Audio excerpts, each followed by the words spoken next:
Eh, Kajian kita atau analisa kita kali ini berkaitan dengan kondisi politik secara personal maupun analisa kita terkait dengan satu kondisi politik secara global terkait dengan kondisi republik kita.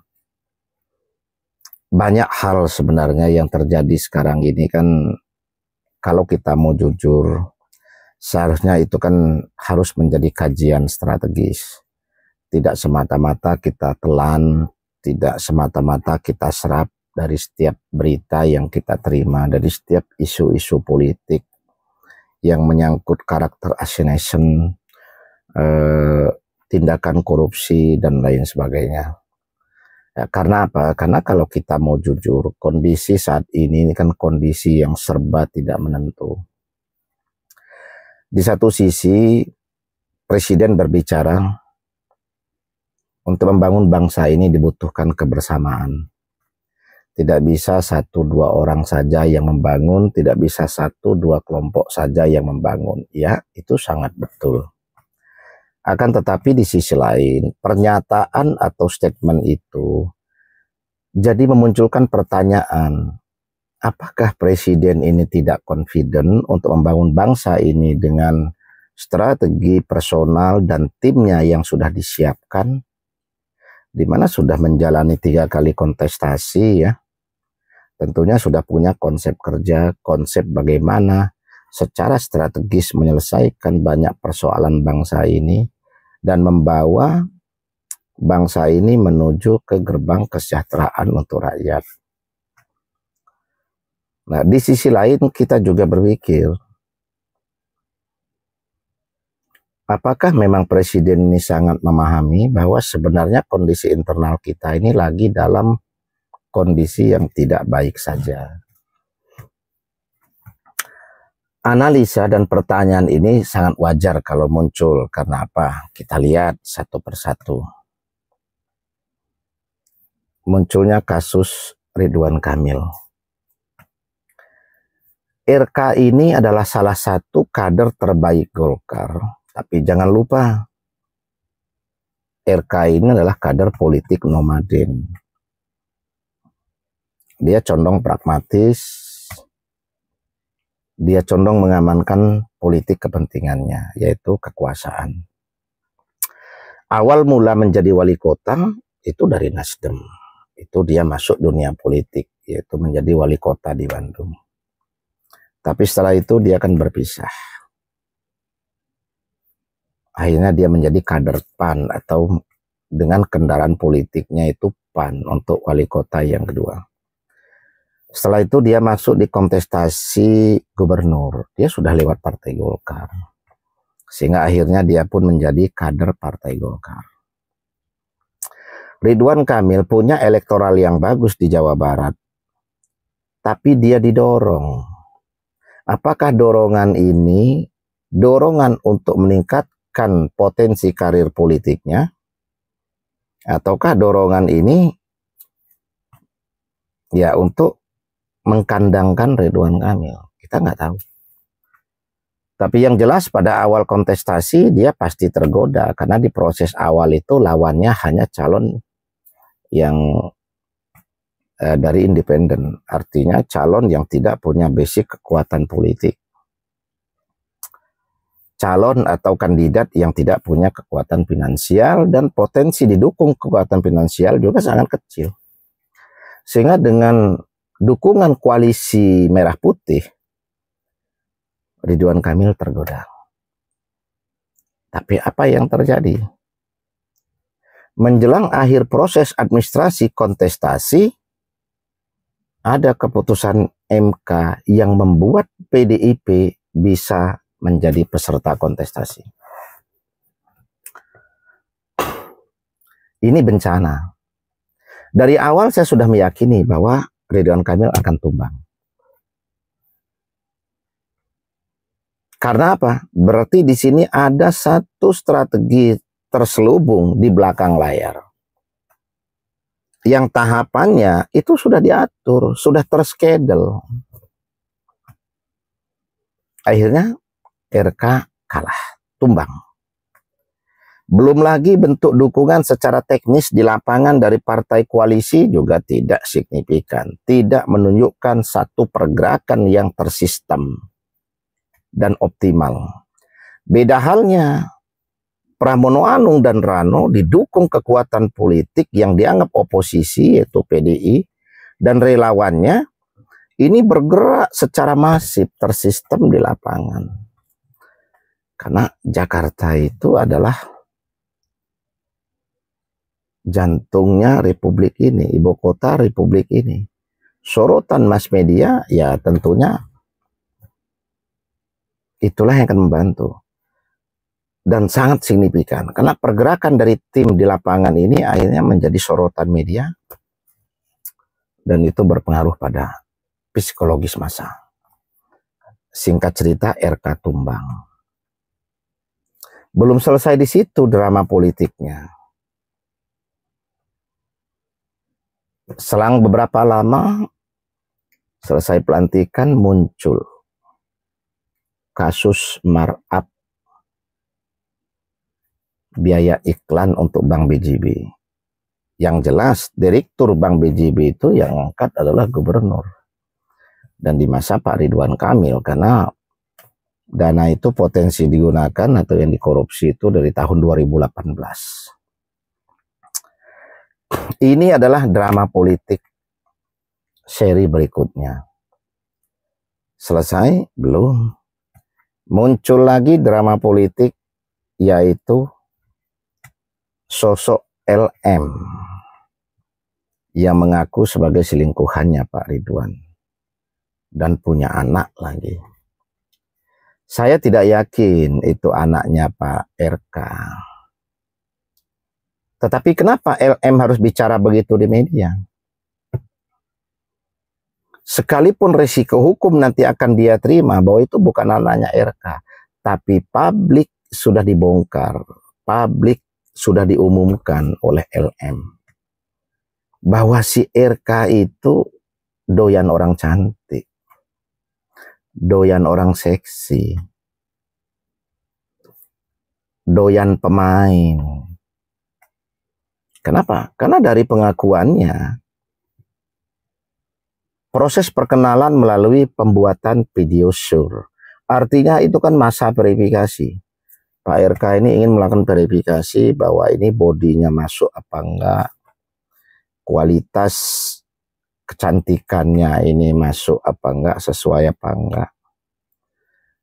Nanti dari model video sur itu akan terbaca bahwa ini orang ini binal apa tidak, kan begitu. Baru akhirnya dieksekusi sama RK. Setelah melihat video itu dieksekusi di Palembang. Ya bisa jadi pertemuan itu hanya sekali, sesuai pengakuannya RK bahwa dia hanya ketemu sekali dengan LM. Dan itu posisinya katanya dia sudah dalam keadaan hamil, itu kan dari timnya RK kan begitu pembelaan. Kita nggak mau tahu lah bahwa itu nanti benar sudah dalam keadaan hamil atau hamilnya juga nanti setelah berhubungan dengan RK masih berhubungan dengan yang lain, walau alam benih siapa yang jadi. Tapi yang jelas publik sudah dibuka bahwa mantan gubernur Jawa Barat, mantan kontestasi atau mantan kontestan gubernur DKI Jakarta, seorang politisi nasional yang punya potensi karir politik ke depan sebagai calon wakil presiden atau sebagai calon presiden dari Golkar. Saat ini ternyata dibuka di publik punya skandal dengan perempuan yang penampilannya seperti perempuan penghibur. Punya skandal dengan perempuan yang bukan kualitas otaknya menjadi pilihan, tapi kualitas seksualnya yang terpancar dari bodinya itu yang dipilih. dan punya skandal markup dana terkait dengan biaya iklan dan nggak tanggung-tanggung, kasus korupsi. Bahkan rumahnya sudah sampai digeledah. Nah, dua kasus ini sama-sama belum punya kepastian hukum. Karena apa? Karena proses hukum terkait dengan markup biaya iklan itu masih berjalan, akan tetapi sudah beberapa tersangka, termasuk direkturnya kan sudah ditangkap. Jadi bisa jadi nanti ini akan digiring apakah RK ini terlibat atau tidaknya, tetapi media publik saat ini kan sudah sibuk dengan kajian imajinasi liarnya masing-masing dari dua kasus itu. Nah, ini yang memprihatinkan. Di saat RK memutuskan bergeser berkontestasi dari Jawa Barat ke DKI Jakarta, kita berkeyakinan bahwa orang-orang tertentu yang ada di belakangnya RK ini pasti sudah paham, pasti sudah tahu bahwa potensi mantan kepala daerah ini bersih atau tidaknya mereka kan seharusnya udah tahu. Karena kita tahu kos politik untuk menjadi pejabat publik di negara ini kan sangat mahal.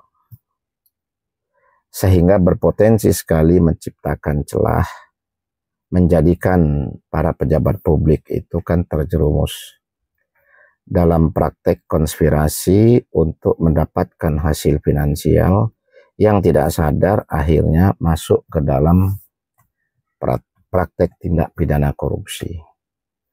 Ini keniscayaan. Karena politik balas budi terkait dengan kos politik pada saat berkontestasi. Di satu sisi kita lihat KDM semakin leading. Pada saat proses awal administrasi kontestasi di Jawa Barat, KDM ini di bawah RK, hasil survei nggak lebih dari 23%. Tapi begitu RK bergeser ke DKI Jakarta, KDM ini langsung leading. Maka semua partai koalisi, hampir semua ya, itu kan mendukung KDM. Ditambah lagi lawan-lawan kontestasinya itu muncul seolah-olah dipaksakan dan terpaksa muncul tanpa satu proses penjaringan secara elektoral yang optimal, yang efektif, itu kan tidak. Tapi munculnya kontestan yang lain ini kan kita tahulah, yang dari PDI munculnya di detik akhir, padahal bukan tokoh yang punya elektoral bagus.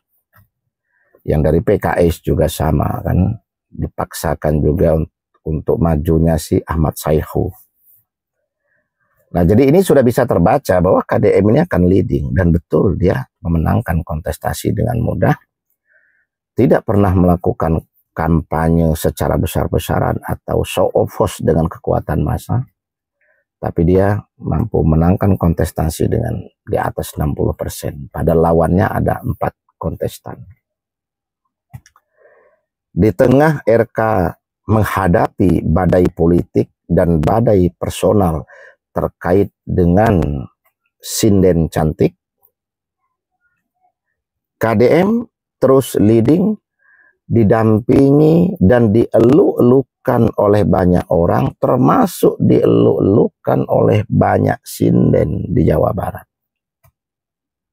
Semua kelompok massa, semua kelompok tempat-tempat wanita penghibur dan sebagainya bisa didekati secara persuasif, bisa didekati oleh KDM untuk diciptakan solusi. Kelompok-kelompok massa marginal di pinggir kali, bangunan-bangunan liar ini bisa disolusikan dengan strategi teknis yang baik. Solusi diberikan. Proses tawaran solusi dilakukan. Akhirnya eksekusi terlaksana. Hampir semua dilakukan dengan kecepatan teknis lapangan yang luar biasa. Sehingga posisi KDM sebagai Gubernur Jawa Barat ini sekarang ini mewarnai realita politik secara nasional. Bahkan banyak sekarang ini para netizen yang sudah menggadang-gadang agar KDM ini besok maju ke kontestasi politik nasional. Tapi tentunya itu harus dilakukan kajian ulang karena KDM adalah kader Partai Gerindra yang notabene calon presidennya kan masih Bapak Prabowo di tahun 2029. Tapi yang jelas ini membuktikan bahwa dukungan publik ini luar biasa. Dukungan publik ini diberikan kepada KDM ini tidak terbendung. Dan prestasi kerja yang KDM tunjukkan ini ternyata dalam kurun waktu hanya kurang lebih 3 bulan. Ini mampu menutupi segala bentuk hasil kerja yang dilakukan oleh gubernur-gubernur sebelumnya yang dianggap tidak efektif. Karena masalah-masalah dasar untuk masyarakat Jawa Barat ini yang dulu dari masa ke masa tidak terselesaikan. Nah, ini diselesaikan oleh KDM. Masalah banjir di Bekasi karena sungai menyempit dengan banyaknya bangunan liar di bantaran sungai, baik itu di Tambun, Bekasi Kota, terus di kabupaten-kabupaten lain, disisir habis. Sekarang sungai tampak lebar, wajah jalan-jalan di sekitar itu tampak asri, bersih sekarang ini. Di puncak selama ini yang kita kenal sebagai tempat berliburnya masyarakat di daerah Jabodetabek, dengan banyak villa, banyak juga di sana tempat-tempat terjadinya transaksi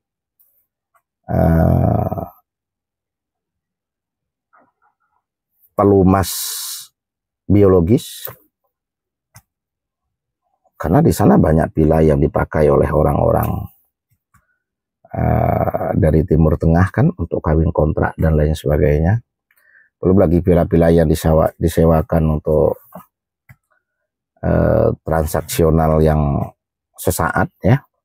Ini dibabat habis oleh KDM. Tempat-tempat hiburan, terus tempat wisata yang menggunakan lahan-lahan yang seharusnya itu diperuntukkan untuk peresapan karena itu lahan perhutani, untuk penyerapan air, untuk menjaga keseimbangan sehingga tidak terjadi banjir kan. Nah, ini dibabat habis. Dan ini betul-betul membuat masyarakat puas bahwa ini pemimpin yang bisa bekerja cepat, tepat, dan tidak merugikan orang. Kalau ada 1-2 kelompok yang merasa tidak puas, wajar, tapi mereka tidak dirugikan. Contoh kita lihat PT Hibis misalnya, itu badan usaha milik daerah, tapi kan investornya kan dari luar. Itu dibabat habis, ditutup, diratakan, dikembalikan fungsinya menjadi hutan. Ya, jadi lahan yang sekitar 15.000 meter itu sekarang menjadi hutan kembali, tetapi dana investornya dibuatkan payung hukum, itu dikembalikan. Belum lagi tindakan-tindakan secara personal membantu orang dengan nilai yang bisa diukur, tidak terkesan pencitraan. Kalau kita ngelihat banyak para YouTuber atau artis misalnya, ada satu orang yang dalam posisi lagi viral ditindas seperti kasus Sun Haji ya, di pengajian Gus Miftah. Ini kan banyak orang-orang bantu ratusan juta. Tetapi ini kan sebenarnya kan memunculkan rasa iri bagi yang lain. Tapi yang dilakukan oleh KDM tidak. Dia ketemu temannya sekolah, dia ketemu orang di pinggir jalan yang memang tidak punya usaha. Ya dia berikan bantuan sesuai dengan kapasitas mereka. Jadi dia tidak merubah kualitas hidup seseorang itu dari posisi di bawah, tidak dia rubah langsung berada di atas. Tapi dia berikan jalan untuk terjadinya sebuah proses. Ini tidak membuat masyarakat yang lain cemburu. Ini tidak membuat masyarakat yang lain merasa iri. Kenapa? Karena yang diberikan bantuan itu wajar. Yang diberikan 1 juta, ada yang diberikan 2 juta misalnya. terus ada yang diberikan kambing dan dibantu kandangnya misalnya. Ini kan adalah nilai bantuan yang sangat wajar dan terukur, yang berpotensi ini bisa diproses untuk membuat kualitas hidup seseorang itu menjadi lebih baik dari proses yang dia lakukan. Nah, ini nilai tambah untuk KDM. Jadi rekan-rekan sekalian, kita tidak pernah tahu siapa yang bermain, siapa yang punya kepentingan ke depan, siapa yang membuat grand design semua ini. Tapi yang jelas, fakta politik hari ini, RK tumbang, sangat berat untuk bangkit kembali, sangat sulit untuk masuk ke dalam ranah kontestasi dan eskalasi politisi secara nasional. Tetapi KDM saat ini adalah sebagai pemimpin, sebagai kepala daerah, sebagai politisi daerah yang sangat berpotensi mengisi eskalasi politik nasional secara produktif. Ini adalah fakta politik.